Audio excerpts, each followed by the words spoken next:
Hi, this is a short video on Hell Hath No Fury, which is a Nuts expansion based on armored combat. And one of the things that's been added to the game is this series of rules that coalesce around this tank control sheet for your star, right? So this is going to give you the type of tank. This is a control sheet for a 5-crew tank. They have everything from 5 to 2 in the templates. And here you can track your star, name, rep, sergeant. This is his rank, his attributes, personal items. And over time, rep will go up or down. What type of tank he's in. This is an M4A3E8, an Easy 8. What the penetration is of the different shelves. APE is the enhanced penetration. APR is normal. HE and so forth. Speed of the tank. Something new is the idea of having ammo stowage and capacity. So APE is a new round that was historical. That was carried by usually a handful of those per American tank, but usually those reserved for tank destroyers. AP is your standard armor-piercing round. Most American tanks carried a lot of HE. They're used for infantry support and for taking out bunkers and things like that. And then, of course, smoke rounds. So something also here called stowage and ready rack. These are all optional if you want to do this. Your tank first fires out of the ready rack. And once you've depleted that ammo, you have to spend a loader action turn. You have a loader on your tank. It's got to spend an action to replenish the ready rack. So this adds some flavor and details to the game. And we'll go ahead and do a short game of Hell Hath No Fury. Well, Hell Hath No Fury, your basic unit is going to be a platoon, an armored platoon. Well, it could be from 3 to 5 vehicles, depending upon the nationality, the year, how many vehicles have been lost in action or through accidents or bogging down. So we kind of average it and say the standard platoon is going to be 3 tanks. In this case, is an American platoon built around Shermans, and we're loosely based on, say, Normandy or Northern Europe in 1944 to 45. Like all Nuts games, it's based around objectives. If you're on a patrol, an attack, an assault, or a defense, you have to basically take different sections of the table, the closest sections to the furthest sections. So the furthest sections would be numbers 1, 2, and 3, 4, 5, and 6 in the middle. 7, 8, 9 is typically where your tanks are going to start. In this case, the American tanks are going to start here in a V formation going down the left side of this road. Okay, now we've placed the potential enemy force markers, rolling to see where they go. We see that one of them is behind this ruined farmhouse near the bridge, and there are 2 others in the back section of the table where the American attack will have to go. So the Americans are going to have to resolve these PEFs by spotting them, driving them off of their enemy. Hopefully they're lucky and the resolve is nothing but the jitters, but remember the last PEF is always something. Okay, we resolved the activation. The German side went first. Their PEFs moved up, still seem to be out of sight. The American turn will go. The Americans on road could go up to 18 inches, but they just want to do a cautious advance. Here, going across this plowed field could have the risk of bogging down. Again, these are optional rules. If you don't want to have a bog down check, don't worry about it. But in this case, you'd make a 2d6 roll against the driver's rep, and you want to beat it. In this case, the driver did beat it and advances 12 inches. This tank also, so that's a very minor road, also advanced about 12 inches. This tank here doesn't really want to, well, he'll go down the side of the road cautiously, advancing up to about there, and can't quite see that PEF because it's literally behind the building. Can't see the one back there through the trees, so we'll go to the next turn. In this case, the Americans won the activation. The Germans actually didn't activate based upon their roll, so the American forces will move up. And now they can spot that PEF behind the building, and we'll resolve to see what it is. Now, unlike the older edition of Hell Hath No Fury, this could resolve as infantry as well as armor, and the infantry could be just plain old crunchies, so to speak. It could be anti-tank gun, or it could be a hunter-killer AT team on foot or with a vehicle. So we'll see what it is. Now that PEF has been spotted, it was something, so we pick this up, we put down whatever was spotted. In this case, you're rolling on the table. Your chance of seeing something or spotting something and it's resolved could be, again, an infantry unit, which includes foot infantry, anti-tank teams, and AT guns, or armor, or light AFVs. In this case, the result was the same number of medium AFVs as are in the player's platoon. So in this case, that's 3 medium tanks. Panzer IVs, given the year and location of this engagement. It could have been heavy tanks. It could have been more than. You could have gotten, D6 plus your platoon number, which could have been really bad. So in this case, it's still not so great. You're meeting a bunch of Panzer IVs at close quarters. Let's see what happens. In nuts, to check the impact or damage to an armored vehicle, check the armor piercing rating of the gun that's hitting the target against the armor of that aspect or location. In this case, the Panzer IV has an armor piercing rating of 12 against the 8 front armor of the Sherman. So we're going to roll 2 dice looking for 4 or less to kill the Sherman. See what we get. Oh my gosh, a 5 and a 6. No effect. Round does not penetrate. And there, of course, you could roll on the optional surface damage table, which has an effect in the game. It could set your stowage on fire, which makes you easier to spot and harder to hide. Could disable a radio. Could do some other damage to the vehicle. In this case, nothing happened. But people don't like getting shot at. So what would happen is you're going to have a crisis test, right, where people are going to say, well, I really didn't like getting shot at. I'm going to make a crisis test to see what happens. Right, the American tanks are going to shoot back. Again, this is a ridiculously close range, but it's fun in a game. So rolling for the first tank, we have a pass 1. So shooter was moving, so that is a miss. You need a pass 2 when you're moving to hit anything. The tank in the middle, that is a hit. That's a pass 2. And then the tank that's over by the road, check that, is also a pass 2. So 2 of the German tanks were struck, and we'd test to see what happens to them. In this case, it's pretty much the same. At this point in the war, the Sherman and the Panzer IV are relatively similar in capabilities, ability to dish out damage and take it, at least from the front. The Panzer IV also has an 8 armor in the front. Now, the American tanks have a penetration of 10, not quite as high as the German tanks. So we're going to roll against a penetration looking for 2s or less. Oh, wow. So that is a penetration, 2 and a 1. That is a dead vehicle. Vehicle explodes. The second one was struck. That's a pass 0, no effect. If you wish to, you could do the test to see what happens to it, but we only track that for the star, and that's it. So those 2 vehicles that were struck, one was knocked out, and the other 2 were not. Now, in nuts also, there's a loading test. We need to make sure that, once you fire a round, you want to see if your gunner is reloaded, can shoot again. So the middle German tank rolled a pass 1, is not able to fire again this turn. The second one on the road, pass 2, so it can take a return fire shot. We'd also want to track that for the American side. But let's brew up that tank and do the next round of shooting. In this case, we have 1 Panzer IV has been knocked out by the Americans. The centermost tank his gunner did not reload quickly enough to take another round. This tank, however, did and is reloaded and can fire again at that American tank on the road.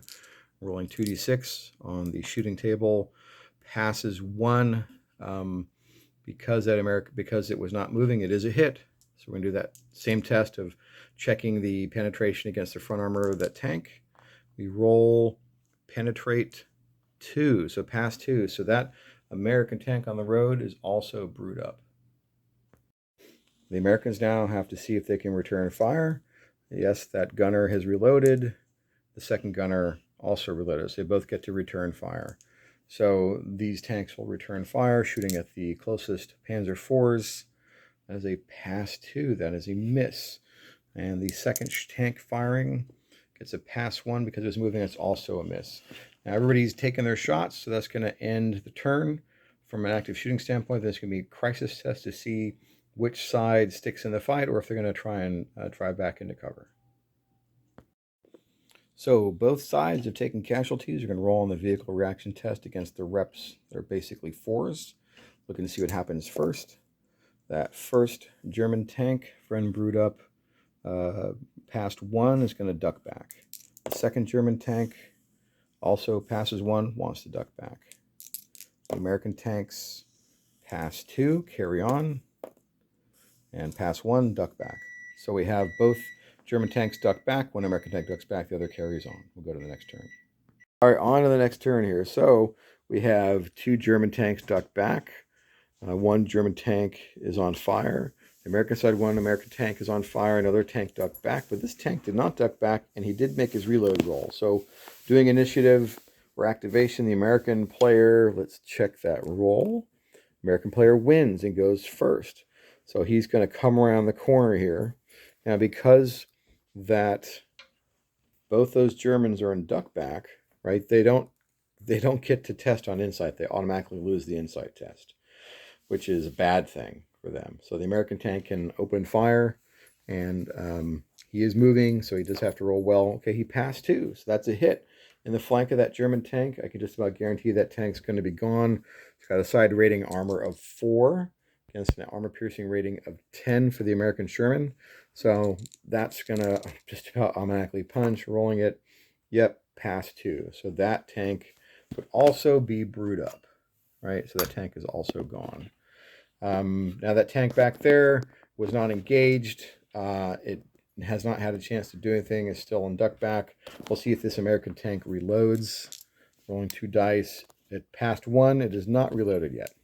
So that would end the turn. That German tank back there is going to recover from duck back, be ready to do something next turn, and we'll have an insight test and see what happens after that.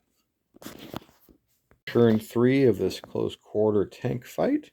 We'll do activation. Looking for activation. They both pass same. So we're just going to test again. They both pass, and the higher guy wins. So the Germans actually activate first. In this case, this tank has recovered. It's going to come around the flank of its buddy here, right, to engage. Now that actually forces the insight test right away. Now remember, the American tank is not fully loaded yet, so this might not be good for it. So we'll go ahead and roll that opposed test and see what happens. The Americans passed 3, and the Germans passed 2. The American gets to go first, but all he can do is complete his reload, and he can't fire. But he can fire after the German fires, so hopefully he'll survive that. Now the German fires. Now he was moving, so he's got to pass 2 in order to hit. And he rolled a 5 and a 2, so he passed 1. All right, since he was moving, that's a miss. So that's lucky for the American player. And the American player can return fire, and he passed 2, a 4 and a 2, and that's a hit. And we'll do that 10 penetration against 8 frontal. So looking for 2s, a 1 and a 4, so it's a pass 1 on the penetration table, right? So that's something, it's not nothing. On the penetration table, that is going to be vehicle disabled, and all inside do shooting damage and bail out. So basically that tank's disabled. So the round didn't make it explode, but it disabled it, and the crew decides to bail. And that ends the combat. So at the end of that last turn, both potential enemy force markers moved up, but are still out of line of sight. So rolling for activation. Looks like both sides activate, but the Americans rolled higher. So the Americans will go first, and they'll move their tanks up. So moving up, if their objective is to capture towards the edge of the board, moving up 12 inches to there, and coming around this building in support. The American tanks move up. Now I guess they could see that unit on the road back there. It's within line of sight, so we'd roll to see what that is. So in this case, the potential enemy force resolved as basically infantry. These are infantry fighting vehicles. Anti-tank gun that is not deployed since they're moving at the time. They weren't stationary. That was their active turn. And there they are on the road. It's a great opportunity for the Americans to engage the AT gun before it deploys. And it won't be that difficult. These are soft vehicles. That main tank, or not a tank, it's a it's a half track basically with any tank gun on it, could cause some problems, so we'll engage them. So the result is the Americans pass 3, the Germans pass 4, so they get to act first. So what the Germans are going to do is they're going to spend an action, and this anti-tank gun will deploy. Can't fire this turn, it's just being deployed. And this vehicle here will be aggressive, come over the bridge and try and force an engagement.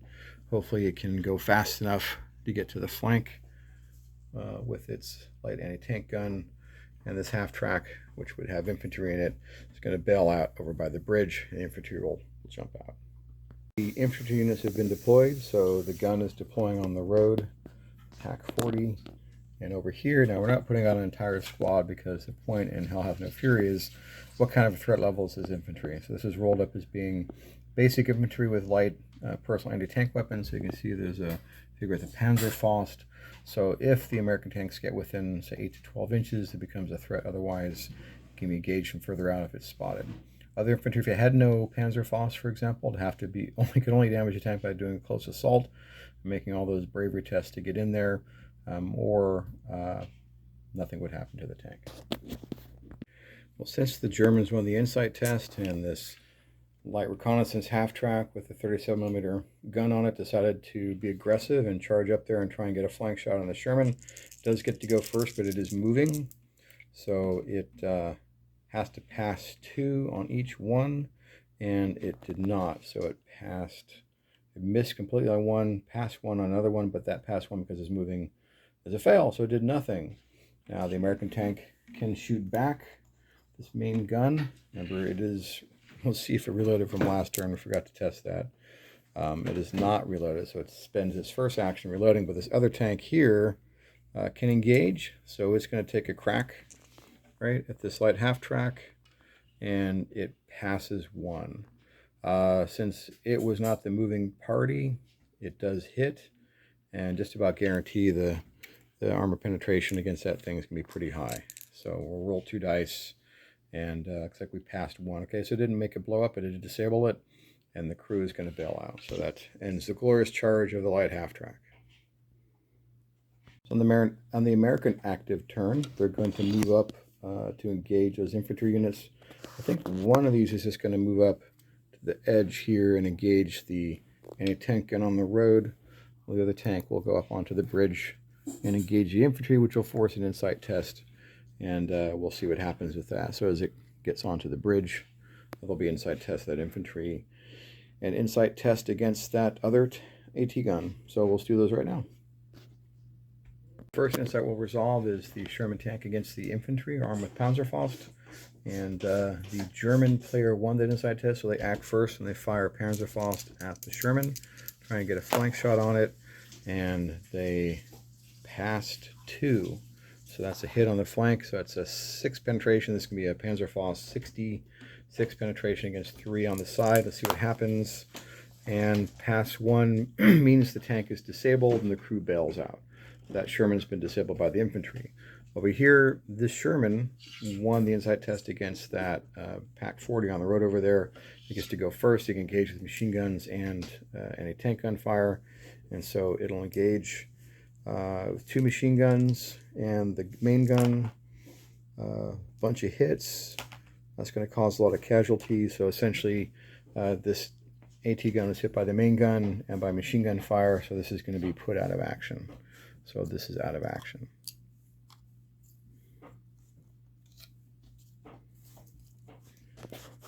And since that tank is disabled and the crew is bailed out, there's only 1 American tank left in the fight against, so far, 1 German unit and 1 potential enemy force.